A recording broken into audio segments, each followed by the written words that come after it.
नमस्कार कॉमरेड्स। बहुत खुशी की बात है कि उत्तर प्रदेश CITU ने अपने नए पेज की शुरुआत की है और हम ये उम्मीद करते हैं कि ये नया पेज आने वाले दिनों में एक नए तरीके की, जिसको हिंदी में कहते हैं एक नए तरीके का अध्याय अपने संघर्षों में जोड़ेगा।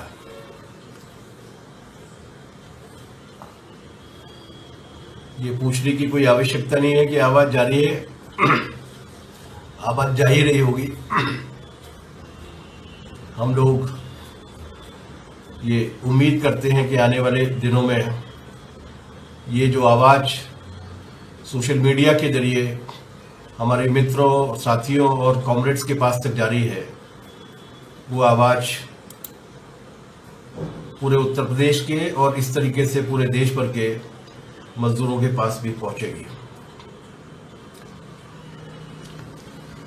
थोड़ी देर में हम लोग अपनी बातचीत को शुरू करेंगे। अभी फिलहाल हमारे देश की पार्लियामेंट चल रही है और उस पार्लियामेंट में ये प्रतिबंध लगा दिया गया है कि कोई प्रश्न नहीं पूछे जाएंगे। उस पार्लियामेंट में ये प्रतिबंध लगा दिया गया है कि क्वेश्चन आवर और जीरो आवर जो आमतौर से हुआ करते थे वो नहीं होंगे और सिर्फ एक तरफा भाषण होगा, एक तरफा ज्ञान दिया जाएगा, एक तरफा घोषणा की जाएगी। इतने कठिन समय में लोकतंत्र के साथ इतना भौंडा मजाक शायद ही कभी किसी और सरकार ने इस देश में किया हो। वो तो छोड़िए, ये समस्या जो हमारी है वो समस्या पूरी दुनिया की है। पूरी दुनिया में भी लोकतंत्र इस कदर बाधित हुआ हो, लोकतंत्र को इस तरीके से सीमित करने की कोशिश की गई हो, ऐसा हाल के वर्षों में, हाल के महीनों में बिल्कुल दिखाई नहीं दिया। लेकिन है, एक खास तरीके की परिस्थितियों में हम लोग रह रहे हैं और वो परिस्थितियां क्या है इसके बारे में आज के संक्षिप्त उसमें चर्चा में हम लोग जानेंगे। काफ़ी संख्या में साथी लोग आ चुके हैं, इसलिए मैं बिना किसी विलंब के अपनी बात को शुरू करना चाहता हूं ताकि उसे जल्दी से जल्दी पूरा भी किया जा सके। ये जो समय है, जो विषय है हमारा, ध्वंस पर आमादा हुकूमत और मोर्चे पर डटा मजदूर, इसमें कोई शक नहीं है कि ये जो समय है वो देश और उसकी असली जनता पर हमलों का सबसे खराब और सबसे कठिन समय, इसमें कोई शक नहीं। और इसके लिए कोई बहुत बड़ा अर्थशास्त्री या बहुत बड़ा राजनीति शास्त्र का विद्वान होने की आवश्यकता नहीं है। हम अपनी नंगी आंखों से अपने जीवन के आसपास, अपने जीवन के भीतर उन सारी कड़वी सच्चाइयों को देख रहे हैं जो हमारे सामने आज दिखाई दे रही है। क्या है वो और क्यों है, इसके बारे में संक्षेप में अपन लोग बातचीत करेंगे। लेकिन उसके पीछे किस तरीके की जघन्यता है, इतिहास में ऐसा उदाहरण केवल एक मिलता है। बहुत ही बर्बर तानाशाह हुए हैं, मनुष्यता को बहुत कठिन मौकों से गुजरना पड़ा है, मजदूर वर्ग को तो न जाने क्या क्या बर्दाश्त करना पड़ा है अपने आप को संगठित करने के अधिकार को हासिल करने के लिए। लेकिन इतिहास में ऐसा एक ही अवसर मिलता है जब लोग मर रहे हों, जब लोग मौत के मुंह में जा रहे हों, जब लोग भूख से बिलबिला रहे हों, और ऐसे मौकों पर उस देश का शासक बांसुरी बजा रहा हो, गिटार बजा रहा हो, नगाड़ा बजा रहा हो। पहली शताब्दी में एक शासक हुआ था जिसका नाम था नीरो, रोम का शासक था।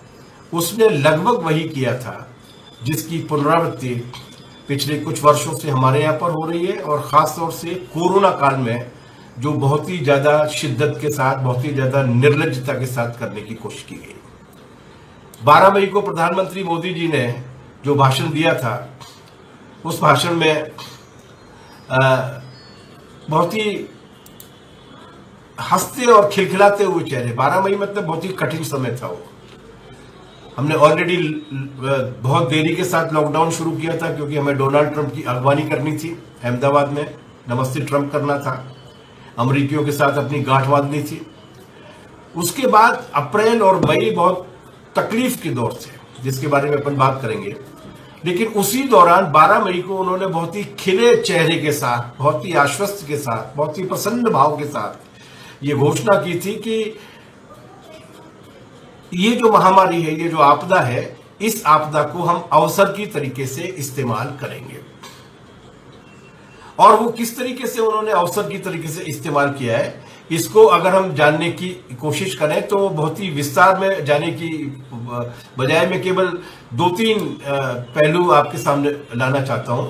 और वो पहलू है, सबसे बड़ी त्रासदी की शुरुआत हुई प्रवासी मजदूरों की वापसी के साथ।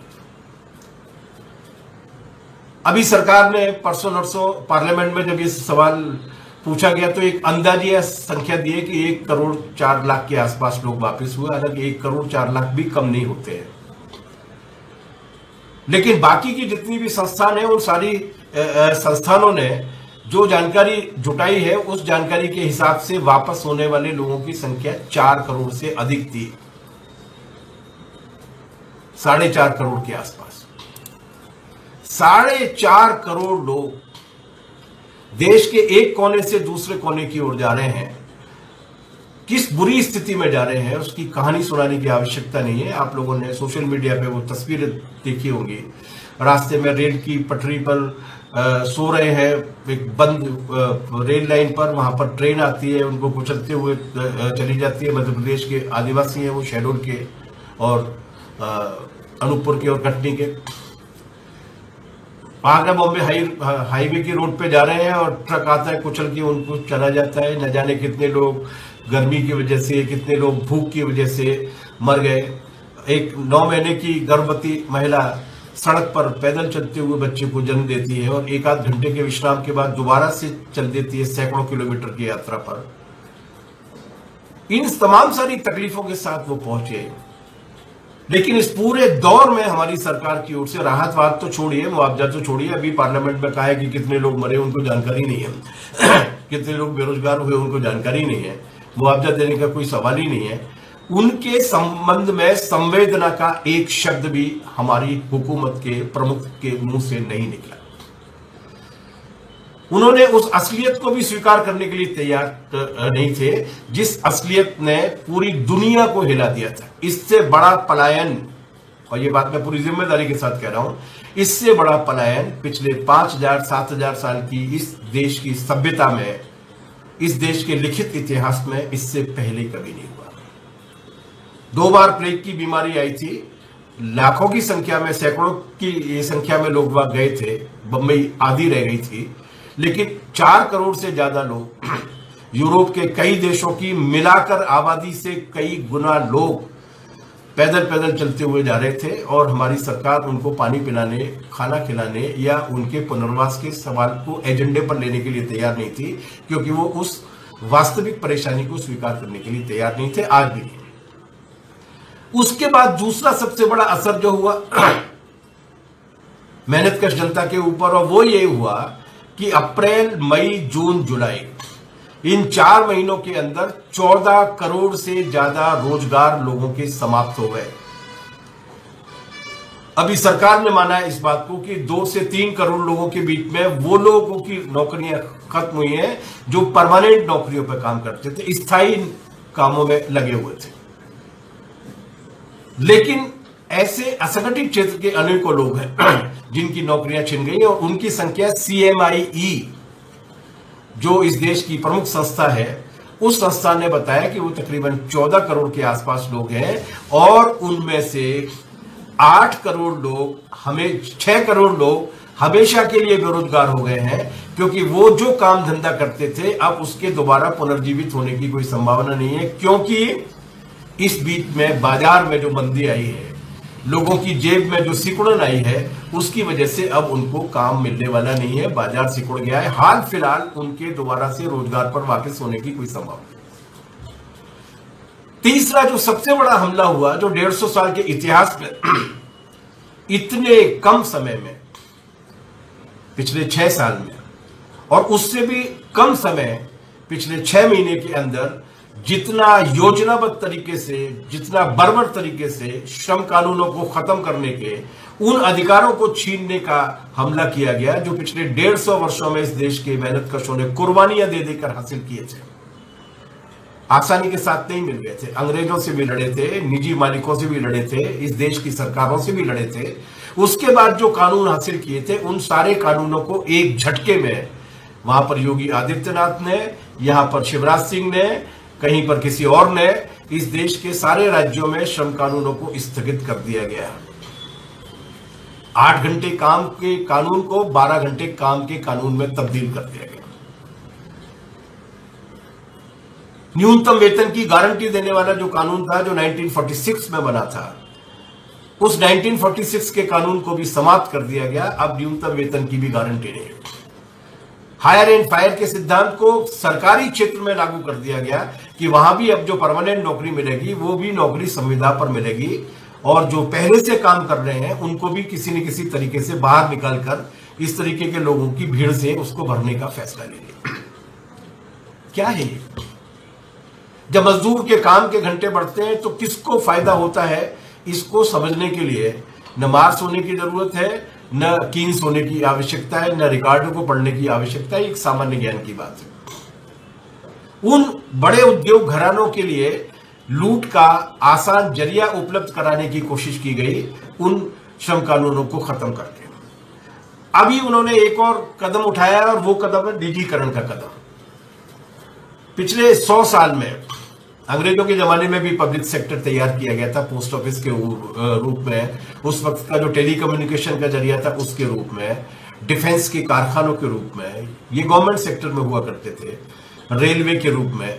उस जमाने से भी जो पब्लिक सेक्टर या गवर्नमेंट सेक्टर तैयार हो रहा था, जो इस देश के विकास की रीढ़ है, जिसने इस देश के विकास में योगदान दिया है, उस सारे के सारे पब्लिक सेक्टर को निजीकरण करने का फैसला ले लिया गया। कोल ब्लॉक्स बेचे जाएंगे, रेलवे का निजीकरण किया जाएगा, हर चीज का, मतलब यहां तक कि डिफेंस के कारखानों का, जहां तोपें बनती हैं, जहां बंदूकें बनती हैं, जहां बम और गोले बनते हैं, जो इस देश की सेना के काम आते हैं, उनका भी अब निजीकरण किया जाएगा। वो भी अब अमेरिका की कंपनियां अंबानी जी और अडानी जी चलाएंगे। ये महाघोटाला है। ये उस सबको उलट देने की कोशिश है जो इस देश की जनता के पैसे से तैयार हुए थे ये सारे पब्लिक सेक्टर। उद्योग घरानों ने 1 कौड़ी न तब दी थी, न 1 कौड़ी वो आज दे रहे हैं। उन सारे के सारे पब्लिक सेक्टर्स को बेचने का एक नया हमला किया गया, जिसके 2 अर्थ निकलेंगे। एक तो ये कि सरकार, मतलब एक तो ये कि हमारी अर्थव्यवस्था जो है, जो अपनी पैरों पे खड़ी रहती है, वो मुनाफाखोरों की मेहरबानी पर निर्भर हो जाएगी। और दूसरा ये कि पब्लिक सेक्टर ने सबसे बड़ी तादाद में रोजगार दिए हैं। पब्लिक सेक्टर ने इस देश के आर्थिक विकास को संतुलित करने की कोशिश नहीं की। रोजगार प्रदाता भी सबसे बड़ा पब्लिक सेक्टर ही रहा है। अगर वो चला जाएगा तो उसके बाद रोजगार और रोजगार की क्वालिटी की हालत क्या होगी, इसकी कल्पना की जा सकती है। लोगों ने देखे हैं प्राइवेटाइजेशन के जमाने की कोयला खदानें, हम लोगों ने भी भुगती हैं, और उसके बाद की कोयला खदानें, जब ये सारी की सारी सुविधाएं छिन जाएंगी, जब एकमात्र मकसद केवल मुनाफा कमाना और लूटना रह जाएगा, तो मेहनतकशों की हालत क्या होगी, ये बात होगी। और मेहनतकशों के किसी भी तबके को नहीं छोड़ना चाहते। अभी वो खेती किसानी को लेकर 3 अध्यादेश लेकर आए। एक अध्यादेश में वो मंडी कमेटियों को खत्म कर देंगे ताकि किसान को न्यूनतम समर्थन मूल्य की जो गारंटी हुआ करती थी वो खत्म हो जाएगी, गई किसानी हाथ से। दूसरा और भी ज्यादा गंभीर है, वो ठेका खेती लेकर आ जाएंगे। ठेका खेती करेगा कौन? अंबानी की कंपनी करेगी, अडानी की कंपनी करेगी, बहुराष्ट्रीय कंपनियां करेंगी। देर सवेर वो 10-10 साल के लिए ठेके पर जमीन ली जाएगी किसान की, और उसके बाद एक बार भैंस अगर पानी में चली गई तो उसको बाहर निकालना कितना मुश्किल होता है, ये किसान परिवारों से जुड़े हुए हमारे जो साथी है वो जानते हैं। जमीन भी गई। उसके बाद वो तीसरा अध्यादेश लेकर आए हैं कि एसेंशियल कमोडिटी एक्ट जो हुआ करता था, जिसमें एक सीमा से ज्यादा जमाखोरी नहीं की जा सकती थी खाद्यान्न की, उसको भी खत्म कर दिया। अब कितने भी हजारों लाखों टन भी किसी की जमाखोरी में कोई कर सकता है, उसका नजारा हम लोग देख रहे हैं। एक तरफ प्रधानमंत्री जी ने फरमाया था कि इस देश के किसान ने बड़ी मुश्किल में काम किया है और बहुत अच्छा काम किया है, हमारे लिए गर्व की बात है। और दूसरी ओर वही उसी किसान के साथ ये किया जा रहा है कि इतने बड़े पैमाने पर फसल पैदा होने के बाद भी बाजार में दाम कम नहीं हुए, न सब्जियों के न खाद्यान्नों के, बल्कि जिसने पैदा किए थे वही आज ज्यादा मुश्किल में है, इसलिए कि उसको वही सामान जो उससे 20 रुपए में खरीदा गया था आज उसको 40 और 60 रुपए में खरीदना पड़ रहा है। ये अब की हालत है। जमाखोरी, कालाबाजारी ने किस तरीके से इस देश में भुखमरी पैदा की है, इसके बारे में पढ़ने के लिए इतिहासकार होने की आवश्यकता नहीं है। बहुत ही आसानी के साथ हम लोग समझ सकते हैं इसको। जब हमने 1965 के युद्ध देखे हैं, 1971 का बांग्लादेश का संघर्ष देखा है, जब जब आपदा आई है, जब जब युद्ध आए हैं, तब यही लोग जो बीजेपी के झंडे को तान कर रहते हैं, उन्हीं ने जमाखोरी करके जो कालाबाजारी की है और उसका नतीजा इस देश की जनता को जो चुकाना पड़ा है, उसके बारे में कुछ दोबारा से दोहराने की आवश्यकता नहीं है। खेती भी गई, किसानी भी गई, खाद्यान्न भी गया, रोटी भी गई, सब्जी भी गई। उसके बाद दो बड़े फैसले लिए हैं इस कोरोना काल के दौरान सरकार ने, जिनका डायरेक्ट और इनडायरेक्ट दोनों तरीके से असर इस देश के मजदूर वर्ग पर पड़ा है। और वो फैसले हैं शिक्षा और स्वास्थ्य का पूरी तरीके से निजीकरण किया जाना, शिक्षा और स्वास्थ्य का पूरी तरीके से अभिजातीयकरण किया जाना, ऑनलाइन एजुकेशन, ऑनलाइन एग्जामिनेशन। इन सब का मतलब क्या है? जिस देश में केवल 34% लोगों के पास एंड्रॉयड के फोन है, जिस देश का आधे से ज्यादा हिस्सा अभी भी इंटरनेट के कवरेज से बाहर है, उस देश में अगर ऑनलाइन एजुकेशन और ऑनलाइन एग्जामिनेशन होंगे तो वंचित होने वाले लोग कितने होंगे और कौन होंगे? दूसरा सवाल यह है कि शिक्षा और स्वास्थ्य का मामला, मैं जिस शहर में बैठकर आपके बीच में बोल रहा हूं, उस शहर में कोई कोरोना पेशेंट सरकार द्वारा निर्धारित किए गए, मुख्यमंत्री जी के बड़े करीबी हॉस्पिटल है वो, उस हॉस्पिटल में जब भर्ती होता है तो उसके बाहर आने पर 10-12 दिन के बाद जब वो बाहर निकल कर आता है तो कम से कम उसे 5 लाख रुपए का बिल थमाया जाता है। मतलब क्या है? मतलब यह कि बहुमत जनता के हाथ से शिक्षा भी छिन जाएगी, बहुमत जनता के हाथ से स्वास्थ्य भी छिन जाएगा। और हम जो मेहनतकश लोग हैं, जो मजदूर वर्ग है, उन मजदूर वर्ग के साथ ये दिक्कत होगी कि अभी तक सार्वजनिक शिक्षा और सार्वजनिक स्वास्थ्य की वजह से जो कम खर्चा हुआ करता था, आमदनी घटेगी, खर्चे का बोझ बढ़ेगा। और आखिरी पहलू जो मैं कहना चाहता हूं, बाकी बहुत सारे हरि अनंत हरि कथा अनंता, और मोदी जी की तो सुरसा के मुंह की तरीके से फेंका जाता है उनका जो आपराधिक रिकॉर्ड है जनता को और देश को बर्बाद करने का, ध्वंस करने का। लेकिन मैं आखिरी बात कह रहा हूं, ये जीडीपी का क्या हुआ? अरे दुनिया के दूसरे देशों में भी कोरोना फैला है, वहां भी संकट आया है, वहां भी लॉकडाउन हुए हैं, लेकिन हमारी जीडीपी का इस तरीके से भट्टा क्यों बैठ गया? इसलिए बैठ गया कि हम जो 20 लाख करोड़ रुपए का पैकेज लेके आए थे, उस पैकेज में उस मूल समस्या का समाधान नहीं था। मूल समस्या क्या है? मूल समस्या है खरीदने की क्षमता नहीं है, जेब में पैसा नहीं है, बाजार क्या खाक चलेगा? उसकी बजाय आपने जितना भी पैसा देना था उद्योग घरानों को दे दिया, उद्योगपतियों को दे दिया, बड़ी बड़ी कंपनियों को दे दिया, निजी बैंकों को दे दिया, उन तमाम सारे लोगों को दे दिया जिनके पास पहले से था। नतीजा क्या निकला? नतीजा ये निकला कि आज स्थिति है कि बाजार पूरी तरीके से ठहरा हुआ है, और बाजार पूरी तरीके से अगर ठहरा हुआ है तो जाहिर सी बात है कि आपके पास नहीं है खरीदने की क्षमता। मैन्युफैक्चरिंग सेक्टर में गिरावट आ रही है, सर्विस सेक्टर में गिरावट आ रही है, जिसके बारे में ये कहा जाता था कि दुनिया इधर से उधर हो जाए लेकिन सर्विस सेक्टर का कुछ नहीं बिगड़ेगा, उस सर्विस सेक्टर में भी पूरी तरीके से गिरावट आ रही है। ये स्थिति क्या है?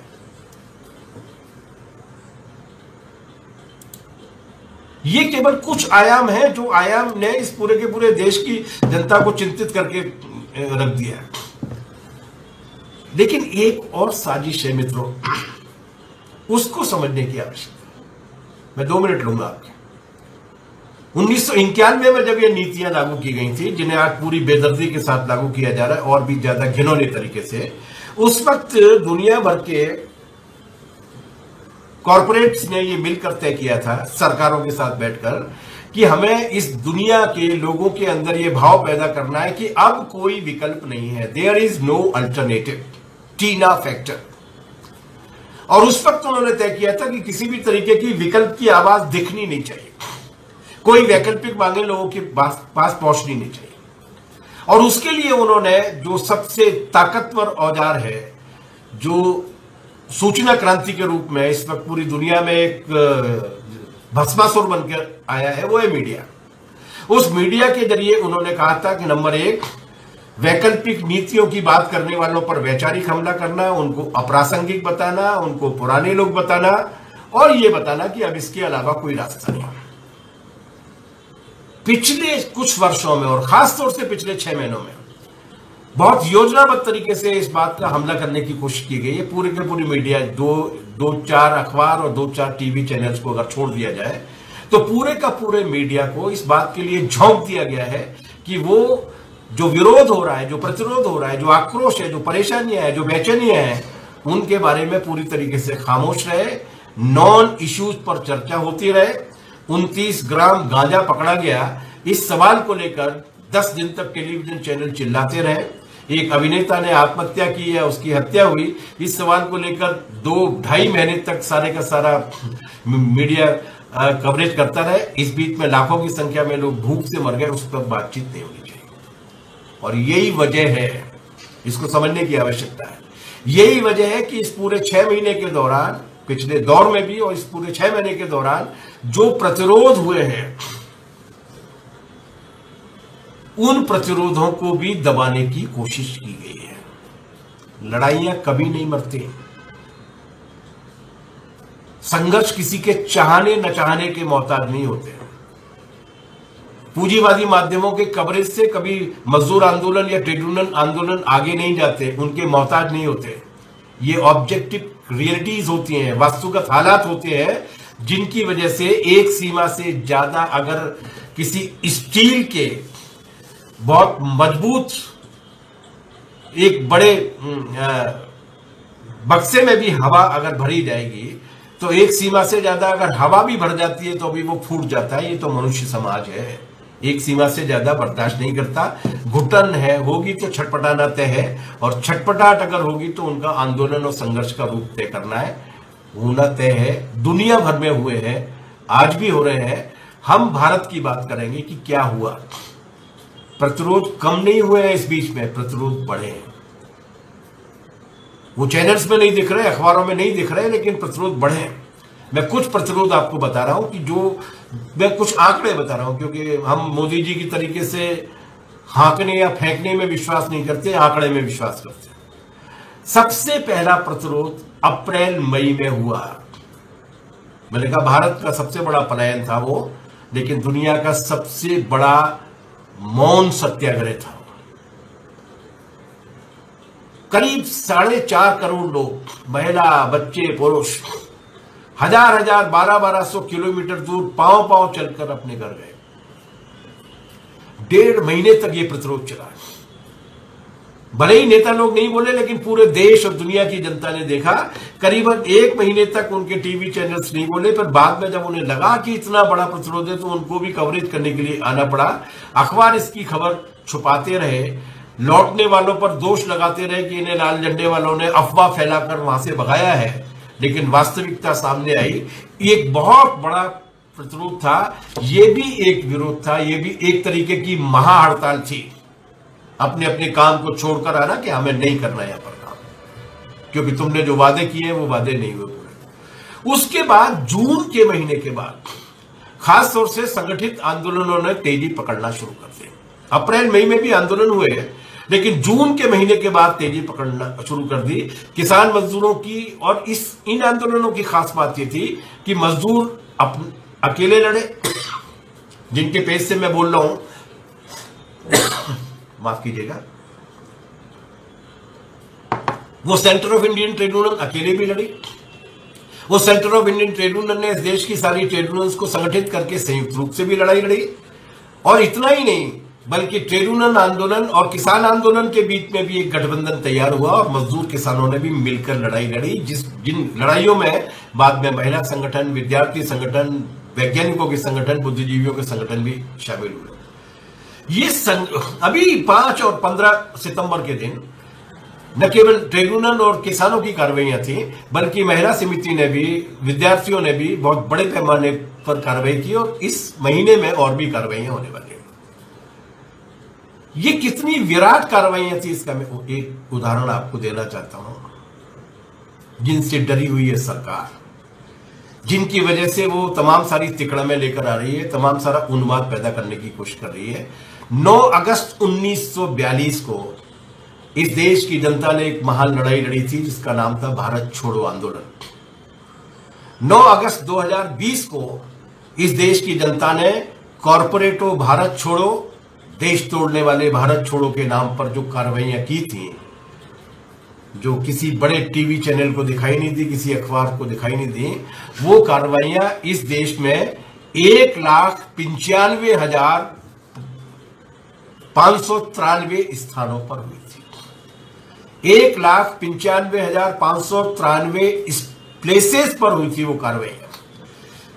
कन्याकुमारी से लेकर कश्मीर तक, अटक से लेकर कटक तक 1,95,993 जगहों पर लोग खड़े हुए थे, अपने हाथ में झंडे लेके, बैनर लेके, फेस्टून लेके, ये कहते हुए कि कॉर्पोरेट कंपनियों और देश को तोड़ने वाले भारत छोड़ो।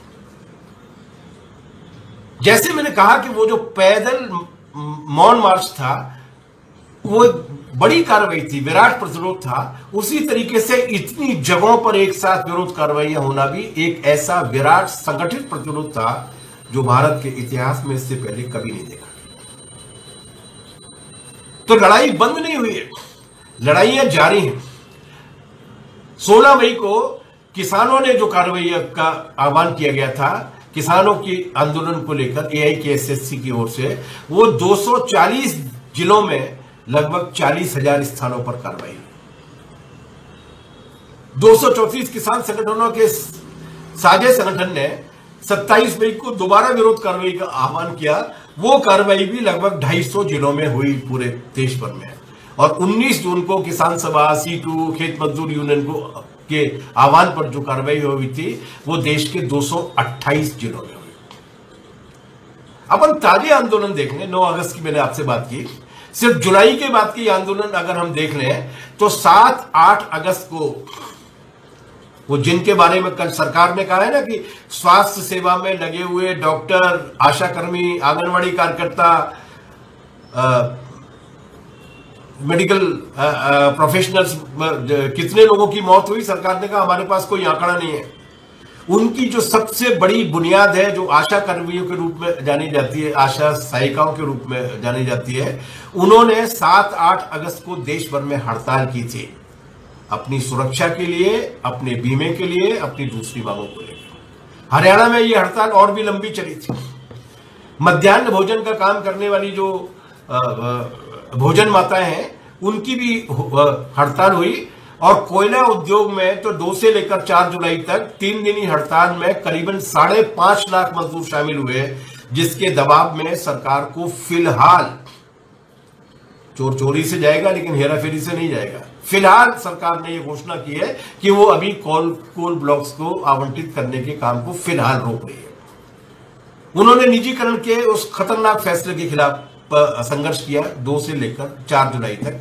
उत्तर प्रदेश में भी, मध्य प्रदेश में भी, झारखंड में भी, पश्चिम बंगाल में भी, उड़ीसा में भी और आंध्र में भी, जहां भी कोयला खदान है वहां पर वो हड़ताल, छत्तीसगढ़ में भी। इसके बाद जब रेलवे के निजीकरण की घोषणा हुई तो बाकी जो रेलवे की ऑल इंडिया रेलवेमेंस फेडरेशन और NFIR और जो उनकी जो फेडरेशन है, उन्होंने तो संघर्ष किए। अकेले CITU के आह्वान पर 22 राज्यों के 224 जिलों में 717 रेलवे स्टेशनों पर विरोध कार्रवाइयां की गई कि रेलवे का निजीकरण नहीं चलेगा। ये आंकड़े गवाह हैं कि विरोध की ताकत, विरोध की बारंबारता ही नहीं बढ़ी है, बल्कि विरोध का भौगोलिक विस्तार भी हुआ है, उसकी सर्वव्यापकता, उसकी सार्वदेशिकता, पैन इंडियन कैरेक्टर हुआ है पूरे के पूरे स्ट्रगल का। 23 जुलाई को किसान मजदूरों ने फिर से एक आह्वान किया था, जिसमें करीब 60,000 स्थानों पर 291 जिलों में 60,000 स्थानों पर गिरफ्तारियां भी हुई, कार्रवाइयां भी हुई। इसके ये मैं उन मैदानी कार्रवाइयों की बात कर रहा हूं जिन मैदानी कार्रवाइयों में मजदूर, किसान, मेहनतकश लोग शामिल हुए। लेकिन इसके अलावा बीमा कर्मचारियों की, बैंक कर्मचारियों की, केंद्र सरकार के कर्मचारियों की, राज्य सरकार के कर्मचारियों के संघर्ष भी हुए, और ये वो संघर्ष है जो अखिल भारतीय पैमाने पर आह्वान देकर हुए। इनके अलावा स्थानीय मांगों को लेकर भी बहुत संघर्ष हुए। वो रोजगार बचाने के लिए, काम के घंटों को लेके, रोजगार के पगार के कटने को लेके, राशन के सवाल को लेके, जमीन के कंपनीकरण को लेके, या फसल की लूट को लेके, या मुआवजे को लेके, या कोरोना तानाशाही के जो अत्याचार चल रहे हैं उनको लेकर हुए, लेकिन संघर्ष। अब बाहर मत जाइए, यूपी को देख लीजिए। सोशल मीडिया पर बैठने का इस वक्त अवसर है, क्योंकि मैदानी काम कम है। कल 6 महीने के बाद आज रात को मैं पहली बार निकलूंगा भोपाल से बाहर। लेकिन यहां इसमें जो संघर्षों की बहार दिखती है, मेरी अपनी हमारी अपनी आंखों के सामने से जो यूपी के संघर्ष गुजरे, वो चाहे इटावा से लेकर गाजीपुर और मऊ तक, बनारस से लेकर बुलंदशहर तक, हर रोज कहीं किसान हैं, कभी राशन की मांग को लेके, कभी दलित उत्पीड़न के सवाल को लेके, कभी कोरोना की राहत को लेके, कभी सोनभद्र में बिजली और कोयले के मजदूर लड़ते हुए दिखते हैं, तो कभी लखनऊ से लेकर मिर्जापुर तक महिलाओं के प्रतिरोध हमारे सामने आते हैं। कानपुर में से लेकर आगरा तक आवाज उठती है। रोहिलखंड से ब्रज होते हुए बुंदेलखंड तक पूरे उत्तर प्रदेश में प्रतिरोध ही प्रतिरोध है। अखिलेश यादव परशुराम की मूर्ति 250 फुट बनाने वाले हैं, मायावती जी 252 फुट की बनाएंगी, और बाबा योगी आदित्यनाथ क्या करेंगे वो आप लोग देख ही रहे हैं। इन तथाकथित मुख्य धारा की राजनीतिक शक्तियों के विश्वासघात के बावजूद उत्तर प्रदेश की मेहनतकश जनता संघर्ष के मैदान में है। उनमें सब है, रेलवे है, उसमें डिफेंस कर्मचारी है, उसमें मेडिकल रिप्रेजेंटेटिव्स हैं, उसमें आंगनबाड़ी के कार्यकर्ता है, उसमें छोटे छोटे धंधे और व्यवसायों में काम करने वाले लोग हैं, निडर तरीके से मुट्ठियों को ताने हुए। ये संघर्ष का एक मोर्चा है, लेकिन संघर्ष के और भी कई मोर्चे हैं। सोशल मीडिया भी एक मोर्चा है, और इस देश की जनता बोल रही है। इतने भारी संकट के बीच जब 6 ड्रेस बदल के मोर को दाना चुगाने का धतकर्म किया गया, और उसके बाद मन की बात में देश की जनता से कहा गया कि वो देशी कुत्ते पाले और खिलौने बनाए, उसके बाद यूट्यूब पर डिसलाइक करने वाले लोग कौन थे? यही नौजवान जो आज से 4 साल पहले, 5 साल पहले, 2 साल पहले आएगा तो मोदी ही कहा करते थे। अब उनके भी ज्ञान चक्षु खुल रहे हैं, और उन्होंने भी कहा कि नहीं, हम इस तरीके की आपराधिकता को इनकार करते हैं। संघर्षों के आयाम सिर्फ आर्थिक नहीं है। शासक वर्ग अपने राज के लिए हर आयाम ढूंढता है। वर्ग संघर्ष में हर चीज पर कब्जा करने की कोशिश करता है, तो प्रतिरोध भी हर जगह होता है। चाहे वो न्याय प्रणाली बचाने की लड़ाई हो, संविधान बचाने की लड़ाई हो, लोकतंत्र बचाने की लड़ाई हो, मानवाधिकार बचाने की लड़ाई हो, बुद्धिजीवी, युवक, युवतियां, ये सारे लोग, चाहे वो प्रोफेसर आनंद तेलतुंबड़े हो, चाहे वो सुधा भारद्वाज हो, देवयानी हो, नताशा हो, डॉक्टर कफील हो, और अभी प्रशांत भूषण हो, ऐसे अनगिनत उदाहरण मौजूद हैं जिनकी वजह से जिन मोर्चों पर भी प्रतिरोध उमड़ा है, उमड़ घुमड़ कर आया है। जेएनयू से लेकर जामिया मिलिया तक, एएमयू से लेकर हैदराबाद तक, तो संघर्ष हर मोर्चे पर बढ़ा है, ये बात है। और ये साहित्य के मोर्चे पर भी है। कितने अच्छी कविताएं, कितने अच्छे लेख, कितनी अच्छी कहानियां, कितने अच्छे व्यंग, कितने बेहतरीन कार्टून इस बीच में आए हैं। लड़ाई जारी है। उनके तथाकथित मेन स्ट्रीम मीडिया की परवाह किए बिना भी लड़ाई जारी है। आखिर में एक जरूरी बात मैं आपसे करना चाहता हूं। उसके पहले ये कहना चाहता हूं कि लड़ाई जारी रहेगी, क्योंकि लड़ाई का एक नियम होता है।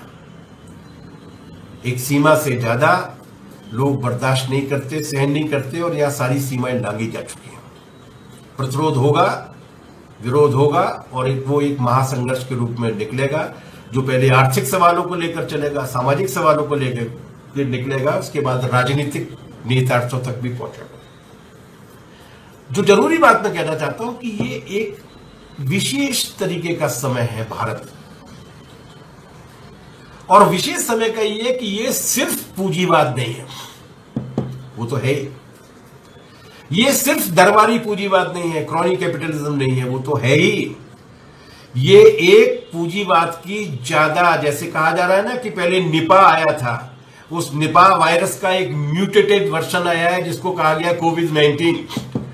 तो ये दरबारी पूंजीवाद का वायरस का म्यूटेटेड वर्जन है जिसका नाम है कॉर्पोरेटिव हिंदुत्व। एक अलग तरीके की पार्टी का राज। ये दुनिया की अकेली पार्टी है जिसका संचालन खुद उसके हाथों में नहीं है, जिसे चलाने वाला एक रहस्यमयी सांगठनिक ढांचे का संगठन है जिसका नाम है आरएसएस, जिसका इतिहास कालिक और विश्वासघात से भरा हुआ रक्तरंजित इतिहास है। ये नई बात है। ये अकेली पार्टी और ऐसा विचार समूह है जिसने आजादी की लड़ाई में हिस्सा नहीं लिया, जिसने 15 अगस्त 1947 को पूरे देश भर में काले झंडे फहराने का आह्वान किया था, काले झंडे फहराए थे, जिसने भगत सिंह की शहादत के वक्त उनका मखौल उड़ाते हुए अपने अखबार में लिखा था कि ये सस्ती लोकप्रियता हासिल करने का काम है, इससे देश का कुछ बना होने वाला नहीं है। जो अंग्रेजों के खिलाफ कभी नहीं लड़े, जिन्होंने माफी मांग मांग कर अपनी हैंडराइटिंग को सुधारने का काम किया, और ये माफी मांगने का काम उनका बहुत पुराने जमाने से, उनके तथाकथित आराध्य जो है सावरकर के जमाने में नहीं, बल्कि इमरजेंसी की जेल में जब हमारे साथ में मीसा में थे तब इंदिरा गांधी से भी उसी तरीके से गिड़गिड़ा के माफी मांगा करते थे। जिस दौर में लाल झंडा बॉम्बे से लेकर कैलकाटा तक, कानपुर से लेकर ग्वालियर और उज्जैन तक, जब पूरे देश भर का मजदूर लड़ रहा था अंग्रेजों के खिलाफ, तब मुस्लिम लीग और आरएसएस केवल ये दो ही संगठन ऐसे थे जो अंग्रेजों की गोद में खुलकर खेल रहे थे, जिनके नेताओं को, सावरकर को 60 रुपए महीने का वजीफा दिया जाता था, जो उस जमाने के पुलिस के सुपरिटेंडेंट ऑफ पुलिस के वेतन से 1-2 रुपए ज्यादा हुआ करता था। ये अकेली पार्टी है जिसकी विचारधारा समता, लोकतंत्र, सबके लिए शिक्षा, सबके लिए स्वास्थ्य के अधिकार के खिलाफ है। जो किताब में लिखा पढ़ी में कहते हैं कि किसी भी तरीके के आधुनिक समाज की आवश्यकता नहीं है, मनुस्मृति के आधार पर राज चलना चाहिए, और वो राज किस तरीके का होगा, उस राज में कितने लोग बचेंगे, इसके लिए जानने के लिए कुछ ज्ञानी होने की आवश्यकता नहीं है, हम अपनी आंखों के साथ देखते हैं। ये दुनिया की अकेली ऐसी पार्टी है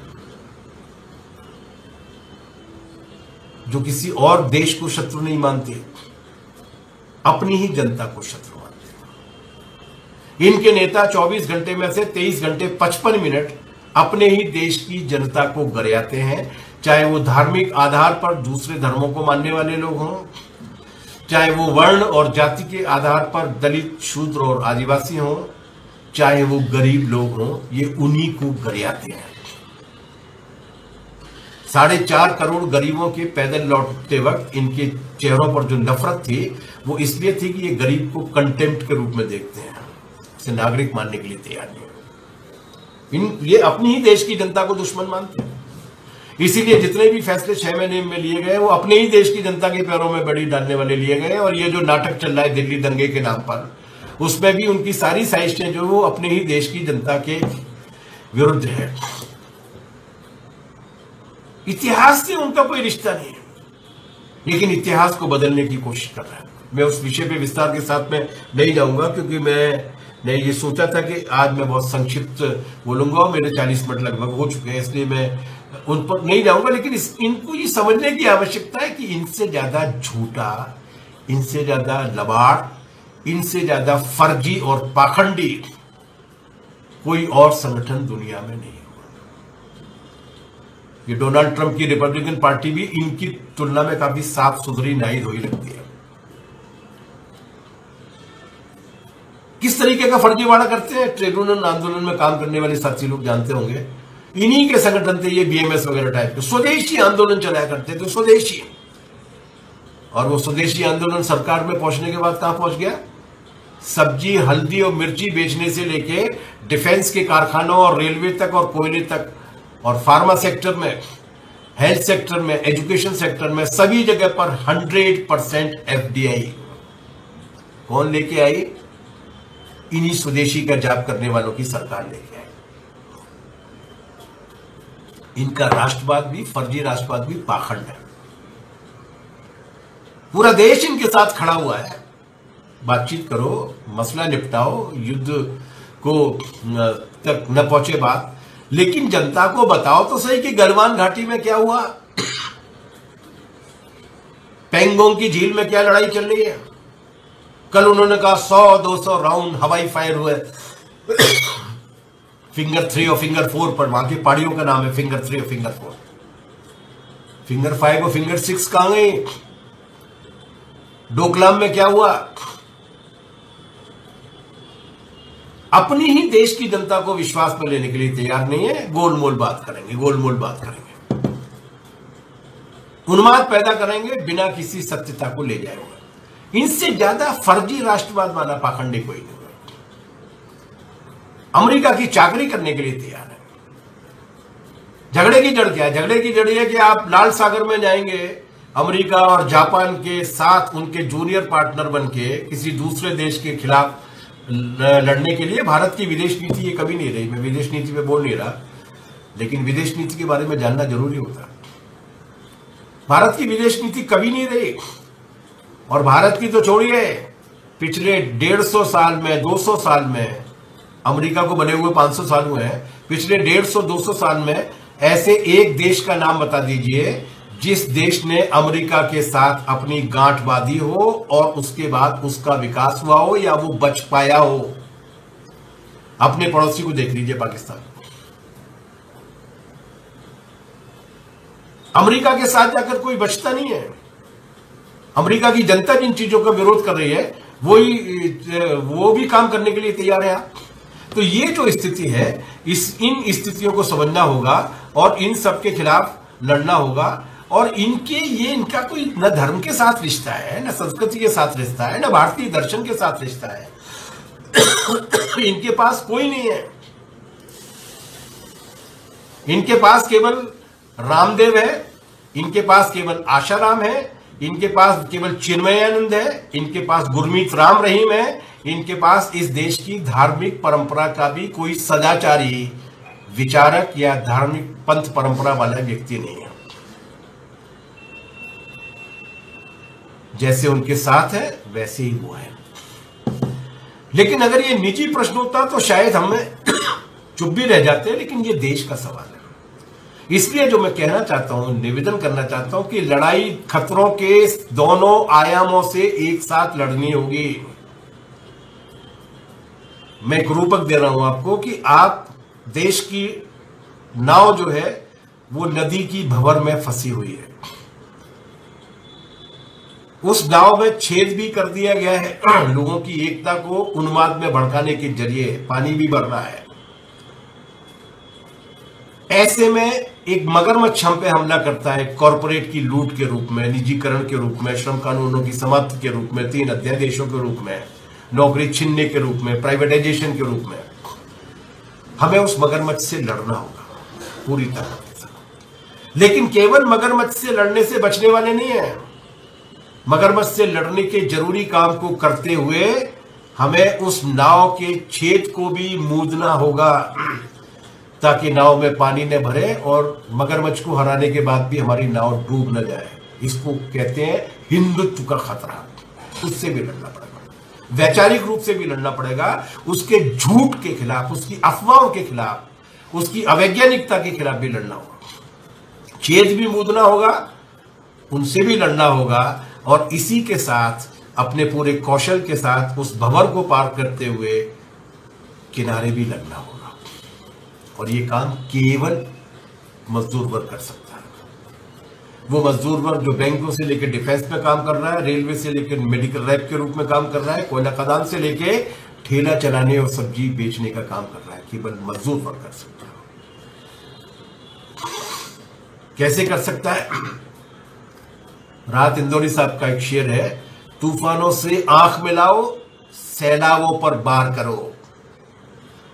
तूफानों से आंख मिलाओ, सैलाबों पर वार करो, मल्लाहों का चक्कर छोड़ो, तैर के दरिया पार करो। इंतजार नहीं करना होगा, लड़ना होगा। अपने अपनी भंवरों को अपनी अपनी ताकत से ही पार करना पड़ेगा। न हम सफर न किसी हम नशी से निकलेगा, हमारे पांव का कांटा हम ही से निकलेगा, और हम में वो ताकत है। CITU का गौरवशाली इतिहास, हिंदुस्तान के ट्रेड यूनियन आंदोलन का, जिससे 100 साल पूरे हो गए 1920 में, उसका गौरवशाली इतिहास है। अंग्रेजों के जमाने से लेके मोदी के जमाने तक लड़ाई लड़ने का। उत्तर प्रदेश की CITU का भी शानदार इतिहास है। ट्रेड यूनियन आंदोलन के कार्यकर्ता के रूप में जब हम लोगों ने आंखें खोली थी, जब छोटे छोटे कारखानों के आंदोलनों से कपड़ा मजदूरों की विराट आंदोलन तक हम पहुंचे थे, उत्तर प्रदेश की लड़ाइयां हमारे लिए मॉडल हुआ करती थी। कानपुर के मजदूरों की वो शानदार लड़ाई, पूरी रेलवे ट्रैक को जाम करने वाली ने पूरे देश के मजदूर को जगाया था, हमको भी प्रेरित किया था। यही उत्तर प्रदेश, राम आश्रय साहब से लेके दौलत राम तक, मैं केवल उन लोगों के नाम लूंगा जिन लोगों को काम करते हुए हमने देखा और जिनके काम करते हुए देखने के बाद जिनसे हमने सीखा। कॉमरेड राम आश्रय से लेके कॉमरेड दौलत राम, जो हमारे नेता भी थे, हमारे दोस्त भी थे, अद्भुत साथी थे। चौधरी हरसहाय सिंह जी से लेके सहारनपुर के कॉमरेड गुलाब सिंह तक, इनको हमने विराट लड़ाइयों की अगुवाई करते हुए और जीतते हुए देखा। खुर्जा के भट्ट जी से लेकर, जो बाद में पूरे उत्तर प्रदेश की CITU के महासचिव भी बने, उनसे लेकर कानपुर और फिरोजाबाद के ऐतिहासिक संघर्ष जो अभी अभी देखे हमने। हमारे प्यारे दोस्त कॉमरेड प्रेमनाथ राय से लेके हमारे जो इलाहाबाद वाले मिश्रा जी हैं, और हमारे ये जो इस उत्तर प्रदेश CITU के पेज वाले जो मिश्रा जी हैं, निशिकांत मिश्रा जी, इन लोगों तक सैकड़ों हजारों कार्यकर्ता है जो अपने अपने इलाकों के मेहनत कशों का प्यार भी हासिल कर चुके हैं, सम्मान भी हासिल कर चुके हैं, जिन्हें लोग ईमानदारी और बहादुरी का पर्याय मानते हैं, जिनके नेतृत्व में विश्वास करते हैं, जिनके सांगठनिक कौशल में विश्वास करते हैं। वो अगर योजनाबद्ध तरीके से हस्तक्षेप करेंगे, लड़ेंगे, तो निश्चित रूप से आगे जाएंगे। ये जो 23 सितंबर का जो मोर्चा है, उसी तरीके के संघर्ष का मोर्चा। भविष्य हमारा है, राजनीतिक विज्ञान के हिसाब से भी, सामाजिक विज्ञान के हिसाब से भी, अर्थशास्त्र के विज्ञान के हिसाब से भी। दुनिया पीछे की ओर नहीं जाती है, दुनिया आगे की ओर जाती है। वो लोग जिन्होंने 1991 में हथियार डाल दिए थे, फ्रांसिस फुकुयामा जैसे दार्शनिक, जिन्होंने कहा था कि अब तो समाजवाद की विचारधारा का अंत हो गया, अब तो केवल यही चलेगा, इतिहास का अंत हो गया है। आज 2 साल पहले उनको भी एक नई किताब लिखकर ये कहना पड़ा, माफी मांगनी पड़ी कि मेरी वो समझदारी गलत थी।